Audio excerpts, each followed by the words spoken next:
So Smarter Markets is back at IETA's North America Climate Summit 2025. Very happy to have two guests back with us again on Smarter Markets. We have Steve Zwick, of course, the host of Bionic Planet, and Renat Heuberger, CEO, Terra Impact Ventures, and together, co-authors of the just published book, I believe, The Carbon Paradox.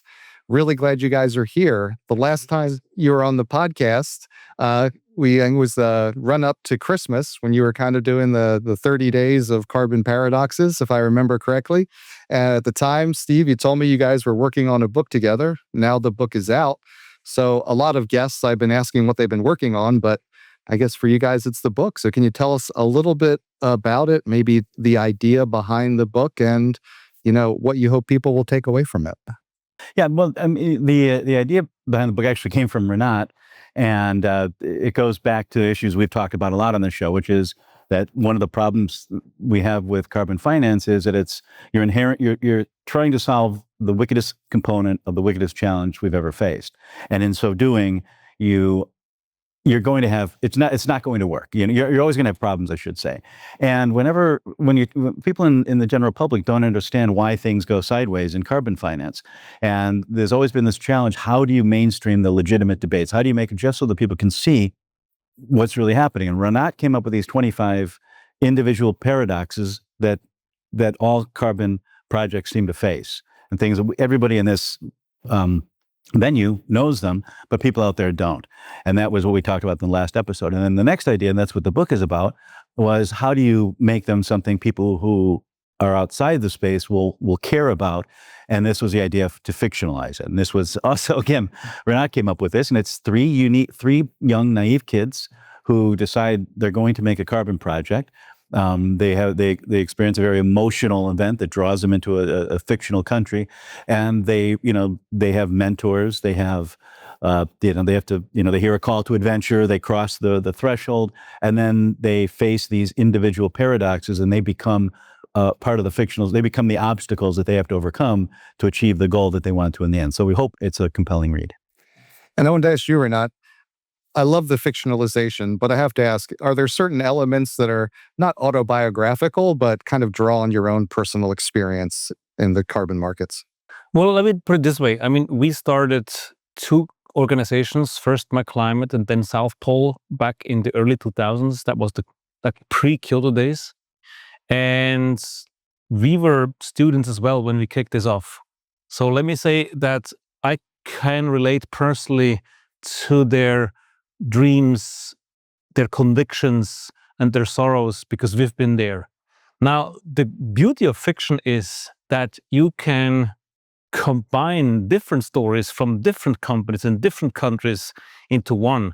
And we made ample use of that opportunity, because, of course, it's not only what we experienced at South Pole, but also what we've experienced across the landscape and the entire market that somehow is unified in the book. And I wanted to ask you, this framing of the carbon paradoxes, I think has been such a useful one to try to drive people to realize that you're never going to get the perfect answer, that there are just certain practical realities that you're always going to bump into. I'm curious, since we last talked, what's been the reception to that approach that you've experienced? It's been great. I mean, I've had so many people come up to us and talk about, how important it is to make it clear that this, that we are living in an imperfect world and how challenging it is. And I think, obviously, I might be self-selecting. It might be that I'm in the echo chamber, but people who I'm hearing from are loving it, and they're really getting into the different paradoxes. And I think that'll happen in the book, because when people start to read how they're unpacked, I think they start to see things that are painfully familiar. And I was curious, when you come to a conference and take in a panel, are you in your mind checking off the paradoxes that you're hearing? It's actually really funny you asked that, because it's actually true. So it's not only on panels, but in conversations, the more you think about those paradoxes, the more you realize that there's so many iterations that happen in real life. And as Steve said, I think the beauty of the book is that so many people on those conferences have experienced so many elements, and in combination, that gives kind of a feeling of helplessness. Like, shit, this controversy is so enormous. And I think the book, in a way, clusters this controversy into 5 different topics. And what we, of course, hope to achieve is not to talk about problems always, but to cluster the problems, to put them in boxes, like a psychologist would advise you, right? Put your problems in different boxes and then learn how to overcome them. Think about what can we do to move forward in spite of these issues, instead of like spending the rest of our lives debating the same problems over and over again. And are there certain problems, like the paradoxes that you feel are probably a bigger problem that people just get hung up on and are causing a bigger obstacle than others? Well, what I always say is the biggest paradox is one that isn't in the book, which is the one that Danny Kahneman always talked about, the inability to deal with uncertainty. But of the paradoxes, the one that jumps, if you ask at different days, different ones jump to mind. And the one that jumps to mind right now would be the transparency paradox, because that's the one that just is the most frustrating, because these projects, especially in the land use space, they're always working in some of the most difficult areas of the world where things are really, everything's a mess when these projects come in. And one of the big advantages of a carbon project is it brings immense transparency into a situation that was opaque. And then the minute you have the transparency, people start to see things they didn't see. And then they start to say, "Oh, look what's happening in this project," and the transparency that the project is bringing, which is a benefit to the whole situation, becomes a problem that the project is accused of creating, and that just happens all the time. And I wanted to ask you, because there's one thing to recognize the paradox and realize that certain things are never going to be perfect. But you brought up the idea, Renat, of like, well, then what do you do when you find yourself in that situation? So are there certain paradoxes that today you'd be like, look, if you find yourself running up against this paradox, here's what you do to continue to move forward? There are different paradoxes, as Steve says, and some of them are really fundamentally unsolvable.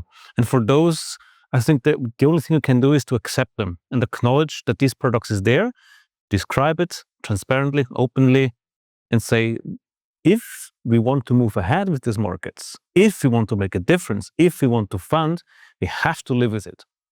The alternative is to just stop, to drop the ball and do nothing. You want that? You don't want that, right? The second category is paradoxes that you can regulate. My favorite example is additionality. Everybody in this room has been talking for the past 20 years about this question, is the project additional or not?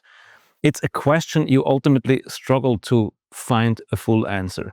But you could regulate it. You could have a regulator who just says, this is what it takes to be additional. If you meet the criteria, yes. If not, not. That's it. So, and I do hope that, for example, with the Article 6 of the UN now coming back onto the landscape, that some of the paradoxes will still be there, but we'll have clear regulations for them.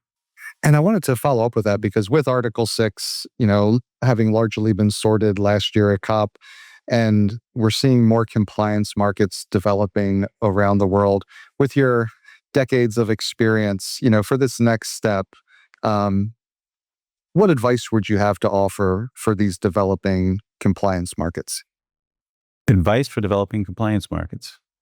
I guess to me, there's a difference between compliance and voluntary. I know we were talking today about how they're going to converge, but I do think in the voluntary market, the voluntary market will continue to exist as a place where you're experimenting with new methodologies, maybe that don't exist, and et cetera. So I think for a compliance market, one thing you should do is make sure you're coming up with criteria where you know what you want to regulate for, and you know that you're going to create a system within which everything works in aggregate.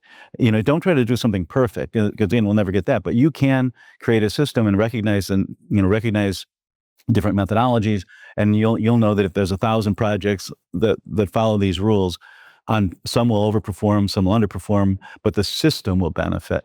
So that would be one thing I would say. How about you, Renat? Any advice for what's happening in the compliance markets today? So now there's another piece too. We have a number of existing compliance markets are looking to open themselves up to credits from outside the system. Any advice you would have on how to approach that? So first of all, the good thing about compliance markets obviously is that they are bigger, more scalable, and it's perhaps a bit less emotional because as soon as you're in the voluntary market, the only thing you get back for buying a credit is the applause and the reputation. And in compliance, it's just something you have to do. And that could be good because it would take the sting a little bit out of the market. But what I strongly believe is that even voluntary, even compliance markets, they have to be wanted by the public. Because ultimately, if the public is against them, governments will not go ahead with those compliance markets. So even if it's compliance, I think it's very important that we're learning the lessons, we're learning from the paradoxes, and we start communicating better. The narrative is the problem. And I just give you one example, which is a paradox that I often stumble on. It's the ethics paradox. So there's a lot of ethical questions around carbon credits. For example, is it ethically correct to give a price on a tree? Some people say, no, you shouldn't do that. But then again, if you don't do it, you still do it because the price is then zero. So you can debate that forever. And I think it's important that we acknowledge the different views, and we're open, and we're not surprised that these debates are coming up. Or of course, another classic is it ethically correct to use capitalism to solve an environmental problem when capitalism destroyed, in a way, the planet through the extractive industry? So these paradoxes have to be on the table. Otherwise, we won't get the public support to really go ahead with compliance markets.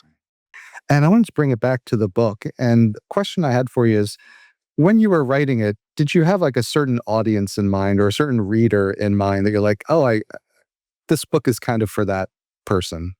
Perhaps I can start with that because I did. And the person was my mother. And she's 80 years old. She's a psychologist, intelligence, but she doesn't know what ARR means and PDD and ERPA and GHG and all that. She doesn't know that. But she's interested to understand what we're doing.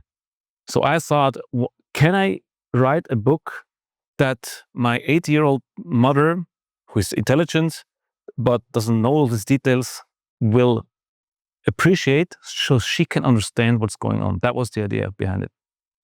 And I had the opposite. I had my nieces and nephews. It's a multi-generational. Yeah. And I even went back and I read some young adult novels, and I read books that were commercially successful, but maybe not a big success with the critics, like the Celestine Prophecy and stuff. I go, okay, how did these books get such a big audience? And so I really tried to mimic that kind of that style, that young adult Hardy Boys kind of style.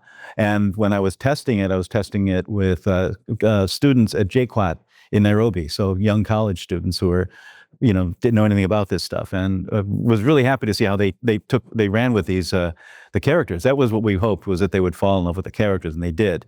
They really liked Robin. He seemed to be their favorite, and he's the central. He's the audience's surrogate. So he's kind of the person who's guiding the audience through this, because he's the one who's identifying the paradoxes, and he seemed to resonate with a lot of these young kids in Nairobi. I think it's a very good point, because students are obviously a second target audience. It's an entrepreneurial story. Yeah. It's an adventure story. And we hope to inspire some students, grad students, college students, to say, in spite of all the problems, I'm going to give it a shot anyway. I'm going to make a difference. I want to be a change maker. So I do hope that we are also contributing to instill like the idea and the idealism that in spite of all the problems, things can be done, things have to be done. Well, I can't wait to read it and dive in. So thanks so much for taking some time out of your schedule to talk with us about it. It's really great to see you both again. Thanks for having us. Thanks. Thank you.